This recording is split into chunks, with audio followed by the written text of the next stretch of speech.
Hello, beloved one. Welcome back to the Light and Shadow podcast, a sacred space for truth telling, energy reclamation, and the alchemical path of remembrance. I'm Grey, Reiki Master Seer, Soul Alchemist, and your guide in this temple where we don't bypass the shadows, we meet them, and we walk ourselves back home.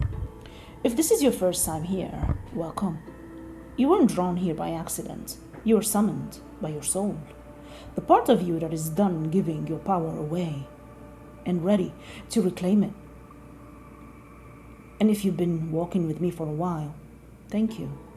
Your presence is sacred. Your evolution is seen. Before we begin this transmission, I want to gently invite you deeper into this work, beyond the podcast. If you're craving weekly support, sacred community, and a place to be witnessed as you rise, come join us inside the Light and Shadow Sanctuary, my private membership space for soul-led healing and embodiment. And if you're ready for full energetic initiation, you're invited into Grey Ethereus Academy, my private mystery school of the Light and Shadow for those called to the path of shadow alchemy, divine purpose, and energetic mastery. If your rituals are ready to deepen, explore my Reiki-infused candles and sacred tools, created to anchor intention, clear blocks, and activate your next becoming. And for those walking through deep thresholds and longing for one-on-one support, my private intuitive coaching containers are open to those ready to rise. You'll find the link below. And you can connect with me daily on TikTok at Grey Ethereus, where I share sacred teachings, reminders, and energetic transmissions to walk beside you every step of the way. And with this breath, the transmission begins. Today, we walk into one of the most essential initiations on the spiritual path. Not just intuition, but sovereignty. Not just belief, but embodied knowing. This episode is about reclaiming your truth. The kind of truth that doesn't ask for validation. The kind that whispers through your bones and sometimes roars through your silence. It's for the part of you that already knows, but has been told to doubt herself. The part that sees clearly, but has been told to look away. The part that wants to rise, but has been waiting for permission. We are not here to outsource our intuition to trends, to gurus, or to the fear of getting it wrong. We are here to return to our own divine authority.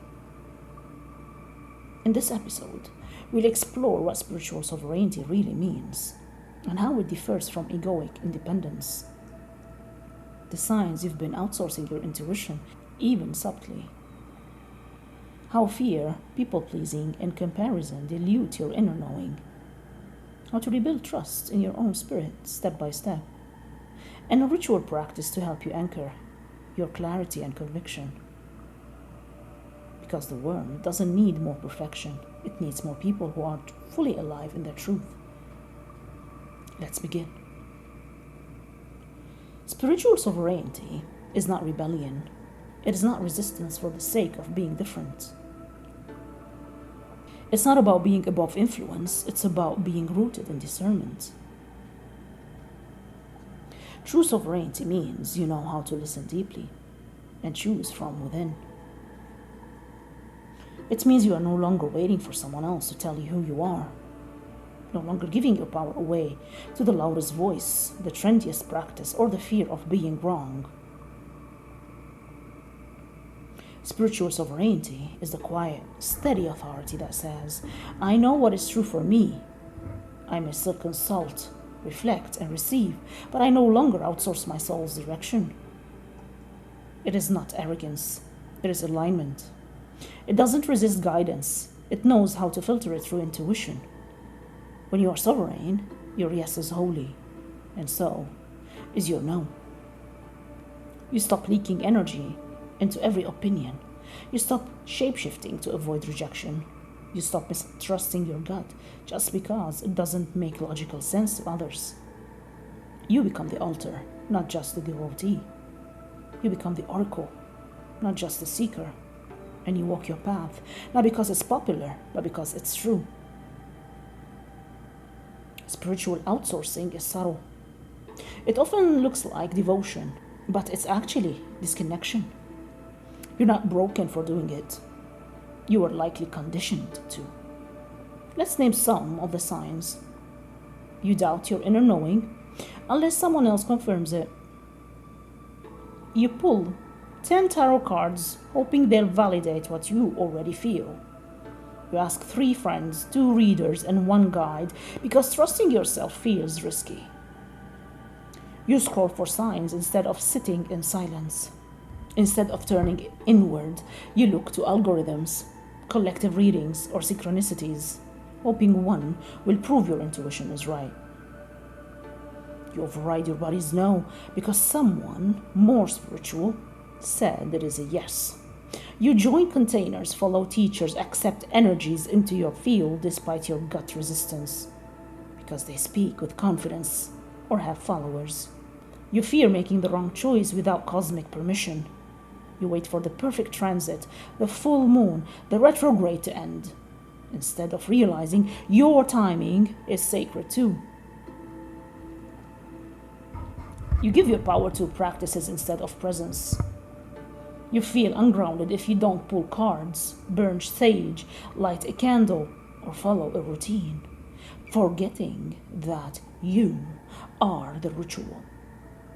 When you live like this, your path becomes noisy, confusing, dissonant, and you begin to wonder, why am I doing all the right things, but I still feel lost? It's not that the tools are wrong, it's that your power isn't in them. It's in you. If you've been outsourcing your power, your voice, your knowing, it's not your fault. This isn't just personal. It's ancestral. It's cultural. It's systematic. You were taught, consciously or not, that your truth was dangerous, too emotional, too intense, too much, or not enough. Maybe you grew up in a home where feelings were dismissed, where intuition was laughed off as irrational, where obedience was survival and questioning meant punishment. Maybe you were raised in systems, religious, educational, societal, you name it, that made authority sacred and self-trust sinful. You learned that wisdom lived out there, in books, in priests, in policies, not in your body, not in your breath, not in your being. Maybe, as a person, or a sensitive being in any body, you were told your instincts were hysteria, your boundaries were selfish, your empathy was weakness, and so, to stay safe, you silenced your signals. You gaslit your own gut. You became addicted to second-guessing. But spiritual sovereignty is the reclamation of that voice. It's saying, I may have been trained to doubt myself, but I remember now. My soul knows the way. This isn't about rejecting wisdom outside of you. It's about learning to discern it. It's about reparenting the part of you that was taught to abandon herself in the name of being good, liked, or accepted. When we abandon our inner voice in favor of external validation, we don't just lose direction, we lose ourselves. Every time you override your intuition to please others, every time you silence your truth to keep the peace, every time you wait for permission to move, speak, or choose, you fracture the relationship with the one guide who has never left you, your own soul. And this disowning has consequences. You feel disconnected from your body, unsure of what is truth and what is fear. You scan others for answers. You ask everyone but yourself. Even when your gut screams, you hesitate, you freeze, you question. You become a magnet for manipulation. When you don't trust your inner compass, you follow false lights, people who promise clarity but self-control, healers who create dependency, lovers who project certainty but fear your power. Your path begins to blur. You try 1,000 directions, but none feel aligned. Because the choices were born from your truth. They were born from your fear of getting it wrong. You suffer decision fatigue, not because you're confused, but because you've learned to distrust your clarity. This is why sovereignty matters. Because without it, you become a spiritual orphan, wandering from teaching to teaching, partner to partner, never landing in your own authority. But the truth is, you were never meant to be led by fear. You were meant to be guided by soul. Spiritual sovereignty is not isolation. It's not saying, I don't need anyone. It's not cynicism, it's clarity. It's the art of standing in your truth while staying open to the world. Because when we first reclaim our power, we sometimes swing to the opposite extreme. We cut everyone off. We trust no one. We stop receiving altogether. But that's not sovereignty, my dear. That is a trauma response. True sovereignty is not a fortress. It's a field, rooted, alive, and discerning. So how do you reclaim your spiritual sovereignty without closing your heart, you may ask? Here's a practice. Number 1, return to your body. Your intuition lives in your nervous system, not your thoughts. Start there. Ask yourself, what does yes feel like in my body? What does no feel like? What does maybe later or not now feel like? The more you track these signals, the more precise your discernment becomes. Number 2, disentangle from the echoes. When fear speaks, ask, whose voice is this? Is it mine? Or my mother's? My teachers? My exes? Societies? Return to the center. Strip away the layers. Ask, what do I actually believe? Not what's trending, not what's expected, but what is true for me. Number 3, let others have their path without abandoning yours. You don't need to convert, convince, or collapse. Let people walk their truth, but don't shrink your knowing just to fit inside theirs. That's not love. That's spiritual self-abandonment. Number 4, trust that your path still makes sense in hindsight. Sometimes you won't have a 5-year plan. Sometimes you'll only have 1 breath of clarity. Take that breath. Yeah, follow it. The soul doesn't speak in timelines. It speaks in resonance. Sovereignty is remembering your path is yours. It won't look like theirs. It's not supposed to. Spiritual sovereignty requires more than intention. It requires practice. Like any muscle, your discernment sharpens the more you use it. The more you honor it, the louder it becomes. These rituals and practices are not meant to control your path. They are here to help you listen more clearly to it. Here are a few ways to begin. Number 1, the "Is this mine?" daily scan. Before you make a decision, before you spiral in emotion, before you doubt yourself, pause and ask, is this mine? This single question clears energetic clutter. You may be carrying someone else's fear, desire, urgency, or belief without even realizing it. Run the feeling through your body like a filter. If it contracts your breath or clouds your vision, it's likely not yours. Number 2, anchor in your North Star values. Discernment gets foggy when we forget what matters most. So name your sacred values. 3 is enough. Ask, is this choice aligned with my truth? Does this opportunity reflect my worth? Does this relationship honor my peace? Your yes should come from alignment, not adrenaline. Your no is holy when it's rooted in clarity. Number 3, spiritual journal prompts for clarity. Use these when you feel unsure or energetically tangled. What is my intuition whispering beneath the noise? Where am I outsourcing my power right now? If I trusted myself fully, what would I choose? Write your answers without editing. Let your soul speak unfiltered. Number 4. Cord cutting, an energetic reset ritual. Sometimes clarity doesn't return until we clear the energetic fog. Do a cord cutting ritual candle with me and say, I release all energy that is not aligned with my truth. I call my power back. I root into my own knowing.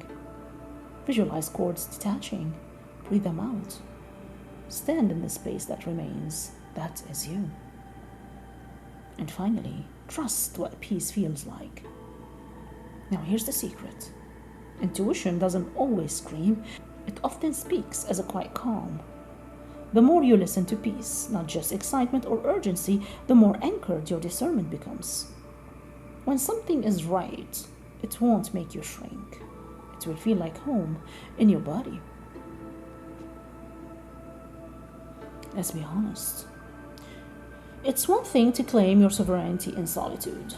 It's another thing entirely to hold it when others don't approve. When you stop saying yes to what drains you, when you start speaking truth instead of performing peace, when you stop fixing, pleasing, over-explaining, some people will not like it. And that's not a sign you're doing something wrong. It's often a sign you're finally doing something right. And here's what to remember when your boundaries are tested. You are not responsible for that comfort. You can be kind and clear. You can be compassionate and sovereign.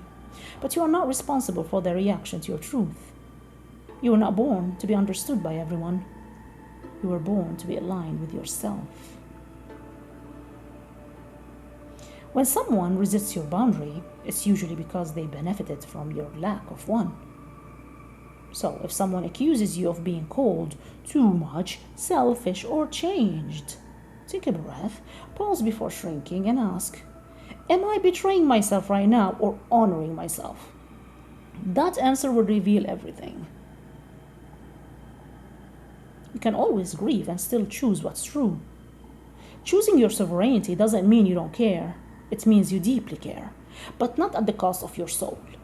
You may grieve the connection. You may miss the version of you that was willing to bend. But you are not here to stay small for the sake of someone else's comfort. You are here to expand. Stand in your no without justification. You don't have to explain your no 17 different ways.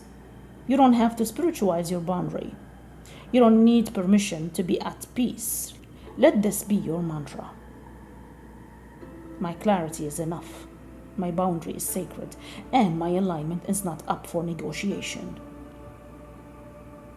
And remember, this is a rite of passage. Every soul who steps into sovereignty walks through this fire. You will question yourself. You will be tempted to fold. You will wonder if it's easier to go back to how things were. But stay the course, because what you're doing now is becoming the leader of your own life. And the ones who are meant to walk with you, they will not ask you to dim. They will not punish your power, but they will rise beside you. You really don't need a temple to remember your power. You are the temple. This mini ritual is designed to bring you back to yourself, to the place where your truth lives unshaken, where your intuition whispers before the noise gets loud, where your soul remembers it was never meant to be outsourced. You can do this ritual anywhere, at your altar, in the bath, in your car, or quietly in bed before sleep. All that's required is your presence. Light a candle, and as it flickers, say aloud or within, this flame is the light of my truth. I am home within myself. Name what you are releasing. I release the need to be chosen to feel worthy. I release the fear of being misunderstood. I release the belief that others know better than I do. Let it rise from your throat like smoke. Just truth. And with your hand over your heart, breathe in deeply. Visualize golden threads of energy returning to you from every place you have abandoned yourself, from every yes that meant no, from every silence that swallowed your truth, from every pedestal you placed someone else's on. And whisper, I call all my power back. I return to myself. I trust my knowing. Stand barefoot if you can. Visualize roots growing from your feet into the earth. Feel your spine tall, your body here, your heart steady, and say, I am sovereign. I walk with clarity. I choose myself with love, and I walk my path in truth. Let your breath seal it. Let the quiet confirm it. This is the frequency of sovereignty. It is not loud. It doesn't need to prove. It simply is. Beautiful soul, you've just remembered something sacred. Not something I taught you, but something your spirit already knew. You are not here to follow the crowd, fit into the mold, or perform for approval. You are here to walk the path only your soul can walk, with clarity, with courage, with conviction. Sovereignty doesn't mean you always feel certain. It means you trust yourself even in the unknown.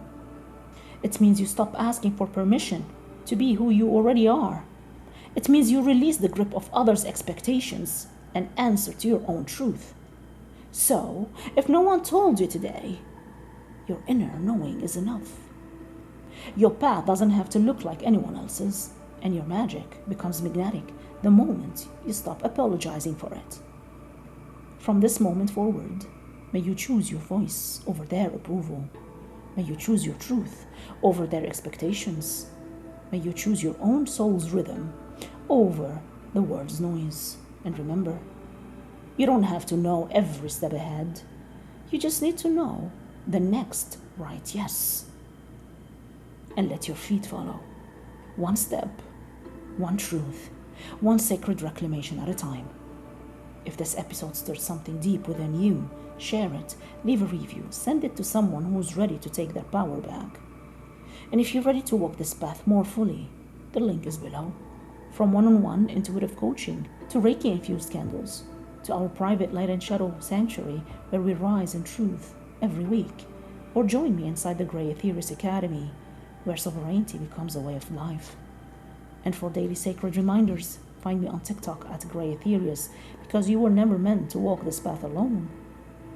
And next time, on the Light and Shadow podcast, we journey deeper into the I, the self that forms before the world tells you who to be, the self beneath every attachment, pattern, and persona. Who am I when I'm no longer performing for love? What does freedom feel like when I choose me fully? We begin the journey back to origin, where the soul remembers itself as whole. Until then, close your eyes, take a breath, and let your body feel what it's like to stand in your own truth. You are sovereign. You are sacred. You are home. And remember, the magic is already within you. You are more powerful than you know. Until next time.